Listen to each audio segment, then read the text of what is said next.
Everyone, আসসালামু আলাইকুম and welcome to my channel Sarifa Tuli's blog. আশা করছি সবাই সুস্থ আছেন, ভালো আছেন। আর আমি আজ চলে আসলাম একটা নতুন ব্লগ নিয়ে আপনাদের সঙ্গে।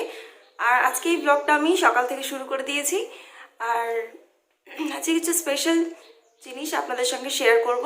আশা করছি আপনাদের লাইফে, ডেলি লাইফে এটাও ভীষণভাবে কাজে লাগবে। তো চলুন ব্লগটা শুরু করা যাক।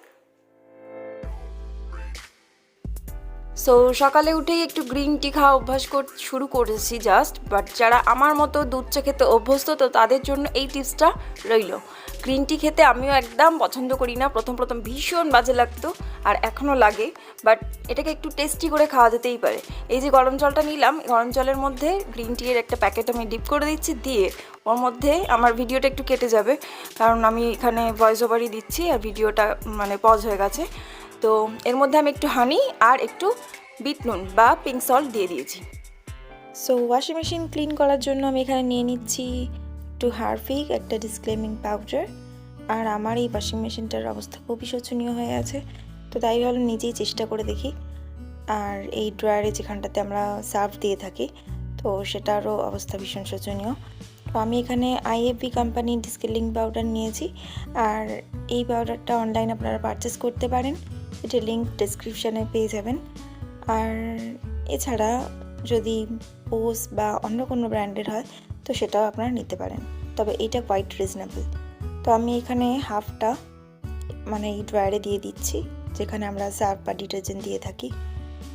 আর বাকি পোর্শনটা আমার যেহেতু এটা ফ্রন্ট লোড, তো এখানে আমি এটা দিয়ে দিচ্ছি।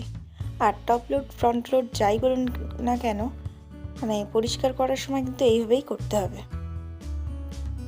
আর এখন আমার মনে হয় সার্ভিসের লোক বাড়িতে ডেকে নিয়ে এসে না করে নিজেরা এইভাবে মাসে 2বার করে নেওয়া যায়, তাহলে কিন্তু ওয়াশিং মেশিন অনেকটাই ভালো থাকে।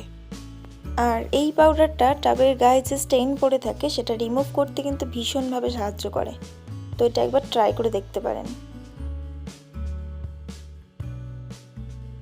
আর আমার এটা বোস সিরিজ 2 এর fully automatic washing machine.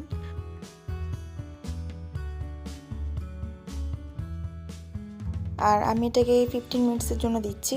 But আপনারা যদি ফার্স্ট টাইম করে থাকেন তাহলে অবশ্যই কিন্তু আধ ঘন্টা কিংবা 1 ঘন্টার জন্য দেবেন।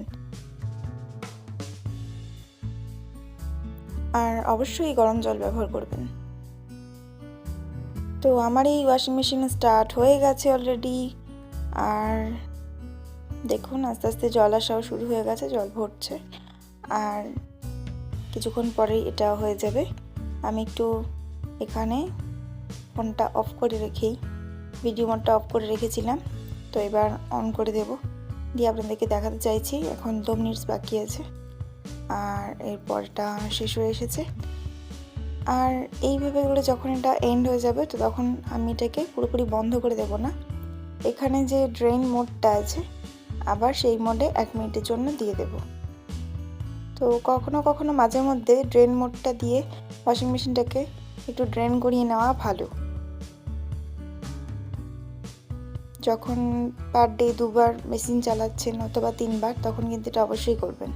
আর যে ড্রয়ারটা ছিল, ড্রয়ারটা কিন্তু যে ব্লু কালারের ক্লিপটা থাকে, ওই ক্লিপটা চাপলেই ড্রয়ারটা খুলে যাবে। তো আমি সেটা খুলে এখানে ভীষণ ভালোভাবে একটা টুথব্রাশ দিয়ে একটু হারপিক নিয়ে লাগিয়ে রাখছি। তো এটাকে 10 মিনিটের জন্য লাগিয়ে রেখে দেবো।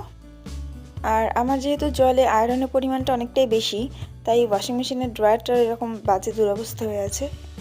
আর তাই এটা হারপিক দিয়ে ক্লিন করছি, যাতে এটা সহজে উঠে আসে। আর একটা কন্টেনারে আমি একটু হারপিক ঢেলে নিলাম, নিয়ে এবারে টুথব্রাশটা দিয়ে যে ড্রয়ারটা যেখানে লাগানো থাকে ওর ভেতরটাতে একটু টুথব্রাশ দিয়ে ভালোভাবে হারপিক দিয়ে একটু ঘষে নিচ্ছি। তো এইভাবে করে ভালোভাবে ঘষে নেওয়ার পর আমি এখানে একটা টাওয়াল নিয়ে নেব। টাওয়াল নিয়ে এর ভেতরটা ভালোভাবে মুছে নিতে হবে। এখানে যেহেতু আমরা কোনো রকম জল ইউজ করতে পারবো না, তাই একটা টাওয়াল দিয়েই ভালোভাবে মুছে ফেলবো। আমি কিন্তু এটা একটু স্পিড করে দেখিয়েছি, বাট আমি কিন্তু এটা অনেকক্ষণই হারপিক দিয়ে ব্রাশ দিয়ে ঘষেছি। তো একটু টাইম নিয়ে করতে হবে, যেহেতু ওয়াশিং মেশিনটা বাড়িতেই ক্লিন করছেন, একটু টাইম নিয়ে করলে জিনিসটা ভালো হয়। তাও দেখুন খুব একটা কিন্তু ভালোভাবে পরিষ্কার হয়নি, যেহেতু আমাদের জলের আয়রনটা অনেকটাই বেশি। আর যে ড্রয়ারটাকে আমি ভিজিয়ে রেখেছিলাম সেটাকে এবার একটু ব্রাশ দিয়ে ঘষে নিলাম, নিয়ে এবার জল দিয়ে এটাকে ভালোভাবে ধুয়ে ফেলবো। তো ধুয়ে ফেলার পরে দেখো পুরোপুরি পরিষ্কার না হলেও এটা কিন্তু অনেকটাই উঠে গেছে, বাট আয়রনের যে দাগটা সেটা উঠে গেছে, যেটা আয়রনটা জমে গেছে না সেটা কিন্তু ওঠেনি। তো এই ক্লিপটা দিয়ে আবার আমি এই ড্রয়ারটাকের মধ্যে লাগিয়ে দিচ্ছি, দিয়ে ওয়াশিং মেশিনটাকে ভালোভাবে মুছে নিচ্ছি। তো যদি এই ভিডিওটা আপনাদের ভালো লেগে থাকে অথবা একটু প্রয়োজন এসেছে বলে মনে করেন, তাহলে অবশ্যই কিন্তু আপনাদের ফ্রেন্ডস অ্যান্ড ফ্যামিলিদের সঙ্গে এটা শেয়ার করবেন। তাহলে বাড়িতে বসেই তারাও একটু উপকৃত হবে যে কীভাবে ওয়াশিং মেশিনটাকে ক্লিন করে নেওয়া যায়। আর একটা কথা বলে রাখি, এই যে ওয়াশিং মেশিনের সামনে বা এটা পেছন দিকেও অনেকের থাকে, এখানে একটা ড্রেন আলাদা করে একটা, মানে যদি ওয়াশিং মেশিনের ভেতরে কিছু পড়ে যায়, পয়সা কিছু বা সেপ্টিপিন কিছু, সেগুলো কিন্তু এই ড্রেন আউটটা দিয়ে বের করে নেওয়া যায়। আর একটা কথা বলে রাখি, বাথরুমের ভেতরে যেখানে ট্যাব লাগানো থাকে ওখানে একটা ফিল্টার থাকে, সেটাও খুলে আপনারা ব্রাশ দিয়ে বা অ্যাসিড দিয়ে ক্লিন করে নিতে পারেন।